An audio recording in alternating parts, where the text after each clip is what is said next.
Olá, sejam muito bem-vindos a essa atividade da Jovaed. Eu sou a Cristiane Mendes e irei coordenar este grupo de estudos sobre estratégias de gamificação para atividades em EAD.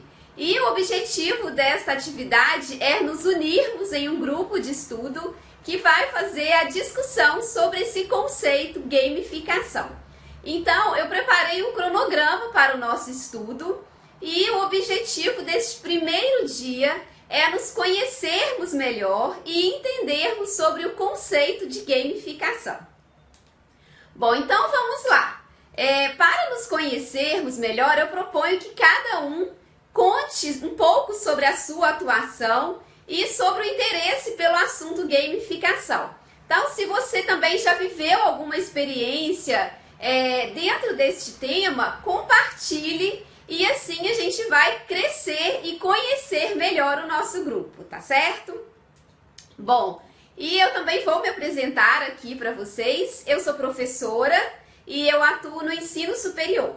Eu trabalho com disciplinas na área de computação e eu me interessei pelo assunto gamificação porque eu estou sempre buscando preparar aulas ou atividades que possam manter os alunos mais motivados, mais engajados. Então foi nesse caminho aí que eu encontrei o assunto gamificação e comecei a fazer alguns estudos, tá certo? Bom, então agora vamos aí ao conceito de gamificação. Bom, ao contrário do que muita gente às vezes imagina, assim, pelo termo, a primeira ideia que vem do conceito é que o uso de jogos ou de games educativos e, no caso do nosso contexto, fazer uso disso dentro da sala de aula. Bom, o conceito de gamificação ele é mais amplo do que isso e a proposta é fazer uso em qualquer contexto, até diferente da educação. Então, pela definição de Carl Kapp, ele coloca o seguinte, que a gamificação é o uso dos elementos do design de jogos em contextos não relacionados a jogos.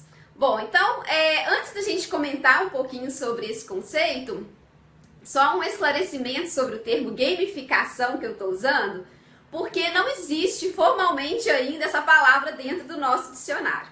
Então, gamificação pode ser considerado um neologismo, e a origem aí é o termo em inglês gamification, né? Mas é um termo que as pessoas já começam a falar e que eu adotei e acho que daqui a pouco vai existir também dentro da nossa língua, né?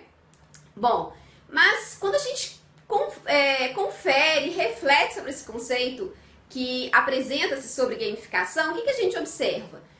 Usar elementos de jogos ou do design de jogos dentro de um outro contexto. Bom, a princípio esse conceito não é difícil de entender ou de imaginar. Existem muitas empresas, aplicativos que vêm fazendo uso disso. Eu vou deixar como proposta aí para a atividade desse dia que vocês comentem aqui sobre exemplos que vocês conhecem de empresas que têm feito uso dessas estratégias. Mas o grande desafio no estudo da gamificação é o seguinte: identificar, saber aplicar, né, e conhecer quais são esses elementos do design de games, concorda? Então, dentro do contexto educacional, o nosso objetivo, o nosso foco em estudar aqui a gamificação é entender e conhecer alguns desses elementos para que nós, professores, possamos pensar em estratégias para elaborar atividades para os nossos alunos, e aqui no contexto desse grupo, pensando em atividades de cursos à distância. Então, a gente quer pensar como que a gente pode criar algumas atividades, algumas estratégias, fazendo uso desses elementos, tá? Então, o nosso foco vai ser em estudar a partir de amanhã quais são esses elementos e depois pensar em algumas estratégias que a gente pode fazer uso dentro de algumas atividades, tá certo? Bom, então, é isso. Eu agora estou terminando este vídeo e vocês têm algumas atividades, então, para serem realizadas. Então, a primeira delas é responder aqui um pouco se apresentando, contando sobre você, sobre o seu interesse no assunto de gamificação. Cite também alguns exemplos que você acha interessante ou já viu, que conhece que algumas empresas ou aplicativos vêm fazendo uso desse conceito. E então a gente continua aí a nossa interação nos comentários e buscando entender como que a gente pode avançar nesse entendimento da gamificação, tá certo? Bom, então complete aí a sua atividade deixando seu comentário aqui abaixo e vamos seguir. Qualquer dúvida eu volto a esclarecer, tá certo? Um abraço então, até a próxima videoaula.